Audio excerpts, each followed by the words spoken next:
जय हिंद. नमस्ते विद्यार्थी प्राध्यापक मित्रांनो. मिस्टर अक्षय बळे SPPU एक्झाम अपडेट या यूट्यूब चॅनलमध्ये आपणा सर्वजणांचं स्वागत आहे.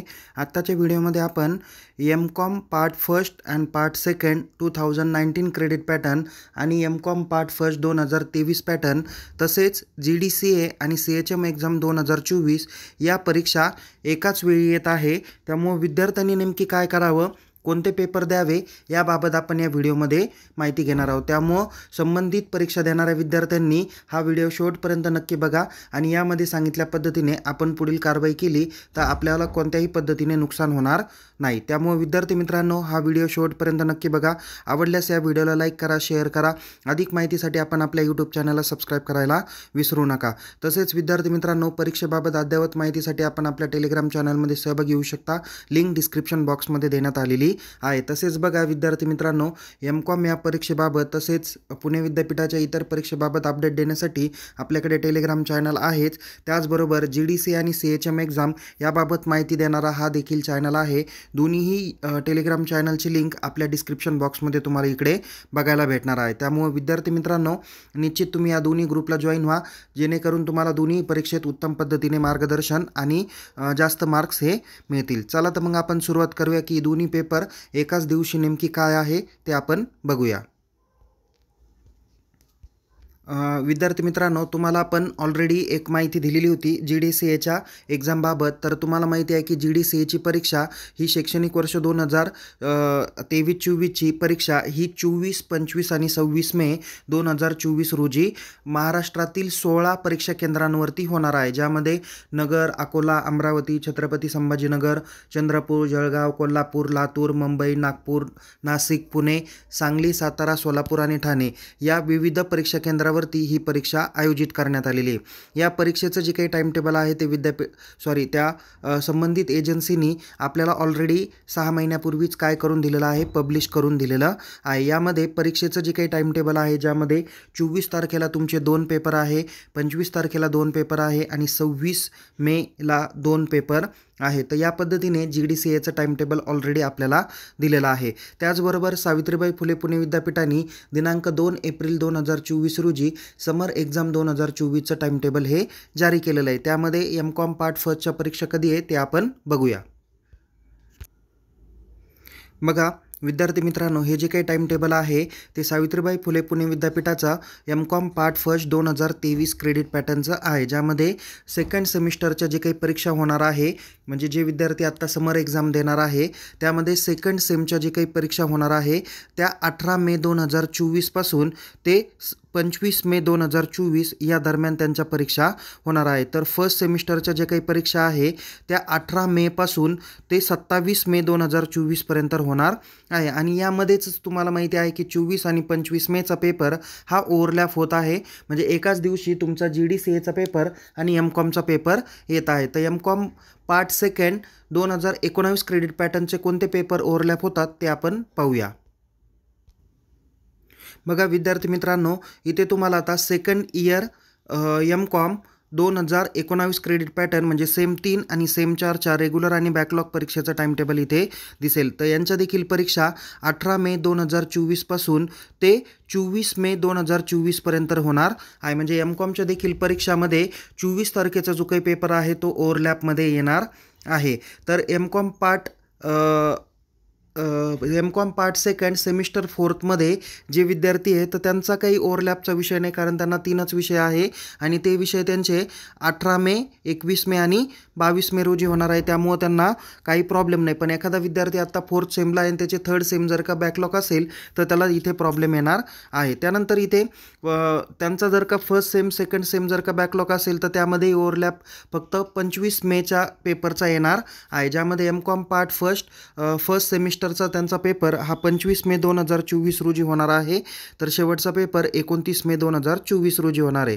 सेकंड सेमिस्टरचा पेपर देखील 25 मे ते 29 मे या दरम्यान होणार आहे. म्हणजेच विद्यार्थी मित्रांनो, या ठिकाणी जर का आपण बघितलं तर थोडक्यात सारांश असा आहे की GDCA आणि CHM एक्झामपैकी काही पेपर 24 आणि 25 तारखेचे जे काही पेपर आहे ते ओव्हरलॅपमध्ये येत आहे. यामध्ये विद्यापीठाला जे काही पर्याय आहे त्यापैकी काही पर्याय मी तुम्हाला या ठिकाणी सांगतो आणि तुम्ही तुम्ही काय करायचं ते देखील या ठिकाणी लिसन करा.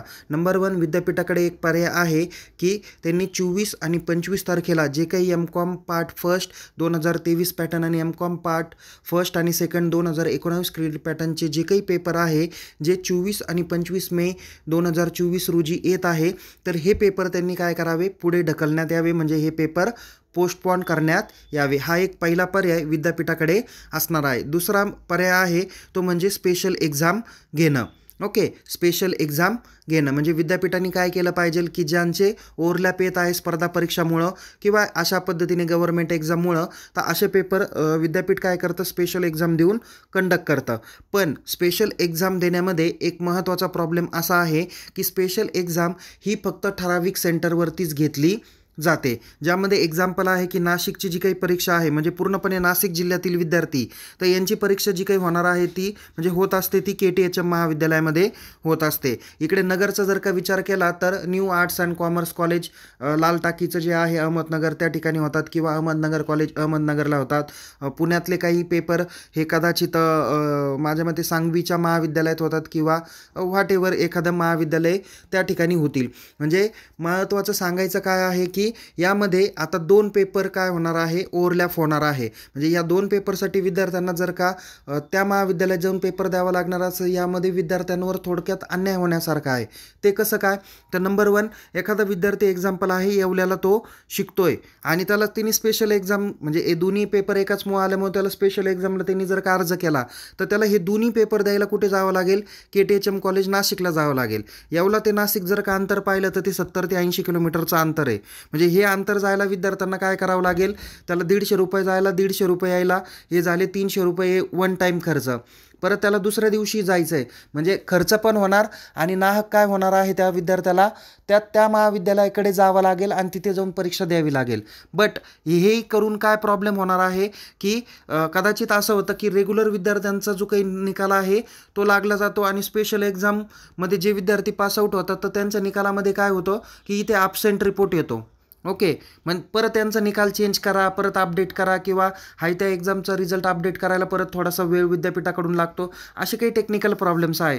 म्हणून एक सर्वात सोपा महत्त्वाचा उपाय असा आहे की आपल्या महाविद्यालयातून विद्यापीठाला काय करणं, एक मेल करून देणं की आमचे हे दोन्ही पेपर एकाच वेळेस येत आहे, त्यामुळं कृपया यामध्ये जे काही 24 आणि 25 मेचे जे काही पेपर आहे ते काय करण्यात यावे, पोस्टपोन करण्यात यावे. तर एवढा साधा सोपा सिंपल एक मेल आपण ज्या महाविद्यालयात शिकत आहे त्या महाविद्यालयाच्या परीक्षा विभागाकडून विद्यापीठाच्या परीक्षा विभागास त्यांना पाठवायला लावा. ओके, हा पहिला मुद्दा आहे. मी तरी म्हणेल की विद्यापीठाने या जी काही केस आहे याची दखल घेतली पाहिजे, नाही तर अदरवाईज काय होईल, विद्यार्थ्यांवर थोडासा प्रॉब्लेम येईल. ऑलरेडी विद्यार्थ्यांना मी या ठिकाणी तुम्हाला कोणते पेपर द्यावे या ठिकाणी सजेस्ट करेल की आपण एम.कॉमचे जे काही पेपर 24, 25 आणि 26 मेच्या व्यतिरिक्त जे काही पेपर होणार आहे ते एम.कॉमचे paper as it is time table पद्धतीने आपण देणं गरजेचं आहे. आणि 24 आणि 25 रोजीचे तुमचे जे काही पेपर ओव्हरलॅप होत आहे तर त्यामध्ये एम.कॉमचा पेपर न देता तुम्ही काय केलं पाहिजे, GDCAचे पेपर दिले गेले पाहिजे. कारण GDCAची एक्झाम ही वर्षातून एकदाच होणार आहे. एखाद्या वेळेस एखाद्या विद्यार्थ्यांनी आता एम.कॉमचा पेपर दिला नाही फर्स्ट सेमचा किंवा सेकंड सेमचा आत्ता, तर तो थर्ड सेमला देऊ शकतो यदा कदाचित. ओके, पण जर का विद्यापीठाने स्पेशल एक्झाम घेतली किंवा पोस्टपोन घेतले तर त्यावेळेस तुम्हाला काय करता येईल, ते पेपर देता येईल. म्हणून माझं वैयक्तिक ओपिनियन असं आहे, तुम्ही आत्ता GDCAचे पेपर द्यावे. एम.कॉमचे पेपर विद्यापीठ मला तरी वाटतं की हे पेपर पोस्टपोन करतील किंवा स्पेशल एक्झाममध्ये तुम्हाला द्यावे लागतील. तर मी तुम्हाला एक विनंती करेल की आपण ज्या महाविद्यालयात आहे त्या महाविद्यालयाकडून आपण काय करा, विद्यापीठाला मेल करा किंवा तुम्ही एक लेखी सपोज एखादं महाविद्यालय XYZ महाविद्यालय आहे तर XYZ महाविद्यालयाने काय करा, एक अर्ज तयार करा आणि आपल्या वर्गातील जे काही एम.कॉम पार्ट फर्स्ट सेकंडचे जे काही 10-12 विद्यार्थी आहे या 10-12 विद्यार्थ्यांचा अर्ज घ्या, त्या अर्जाची स्कॅन कॉपी करा आणि कॉलेजच्या लेटरबरोबर विद्यापीठाला काय करा, मेल करा. ओके, सो विद्यापीठ या गोष्टीची निश्चित दखल घेईल आणि जर का आपले पेपर पोस्टपोन झाले किंवा तुम्हाला स्पेशल एक्झाम कंडक्ट करावी लागली तर त्या संदर्भात काय प्रोसिजर करायची हे आपल्यालाच माहिती आहे की तुमचं जे काही हॉल तिकीट आहे दोन्ही, म्हणजे आणखीन तर GDCAचे हॉल तिकीट आलेले नाही आहे, बट GDCAचं हॉल तिकीट किंवा तुम्ही वेळापत्रक लावू शकता आत्ता.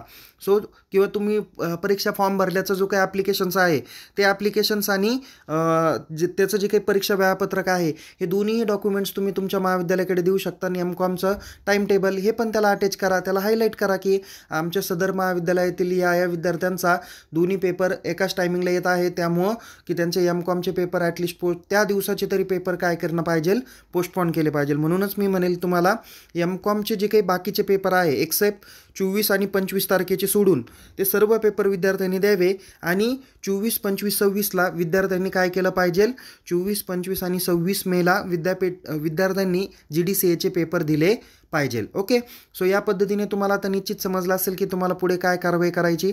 मी देखील माझ्या महाविद्यालयातून काय केलेलं आहे, विद्यापीठाला रीतसर मेल केलेला आहे. माझ्यापर्यंत ज्या विद्यार्थ्यांनी नावं दिले त्यांची माहिती आपण विद्यापीठाकडे पोहोच केलेली आहे. दुसरं महत्त्वाचं विद्यार्थी मित्रांनो, तुम्हाला जर का GDCA आणि CHM एक्झामबाबत अप टू डेट माहिती पाहिजे नसेल, सपोज जर का आपल्याला क्वेश्चन पेपर फॉर्मॅट आणि इम्पॉर्टंट क्वेश्चन स्टडी पर्पजसाठी जर का पाहिजे नसेल, तर या संदर्भात आपण एक ऑलरेडी वर्कशॉप घेतलेला आहे. त्या वर्कशॉपला जवळजवळ 45 विद्यार्थ्यांनी रजिस्ट्रेशन केले आणि या सर्व विद्यार्थ्यांना आपण ऑलरेडी प्रत्येक दिवशी 6 सेशन घेतलेले आहे. म्हणजे 6 सेशनमध्ये आपण सर्व विषयांची त्यांची तयारी करून घेतलेली आहे आणि तुम्हाला या 6 विषयांच्या previous year question paper with solution आपण तुमच्यापर्यंत देणार आहे. त्यामुळे जर का विद्यार्थी रजिस्ट्रेशन करायला इच्छुक असेल तर अशा विद्यार्थ्यांची पुढच्या आठवड्यामध्ये आपण दिनांक 8 तारीखपासून ते 13 तारखेच्या दरम्यान किंवा त्याच्या पुढच्या आठवड्यात आपण या विद्यार्थ्यांसाठी काय घेण्यास इच्छुक आहे, तर वर्कशॉप घेण्यासाठी इच्छुक आहे. त्याबद्दलची माहिती आपण आपल्या टेलिग्राम चॅनलमध्ये बघू शकता. तर GDCAची तयारी करणाऱ्या विद्यार्थ्यांनी जर का मी सांगितलेल्या स्ट्रॅटेजीचा फॉलो केला तर निश्चित त्यांना परीक्षेत 80 ते 90% मार्क्स हे मिळतील. त्यामुळे विद्यार्थी मित्रांनो, जास्तीत जास्त विद्यार्थ्यांनी या संधीचा फायदा घ्या, जेणेकरून तुम्हाला GDCAच्या परीक्षेत उत्तम मार्क्स हे भेटतील. माझे या अगोदरचे विद्यार्थी हे त्या जिल्ह्यामध्ये हे सर्वोत्तम मार्कांनी पासआउट झालेले आहे. त्यामुळे तुम्ही देखील या संधीचा फायदा निश्चित घ्या.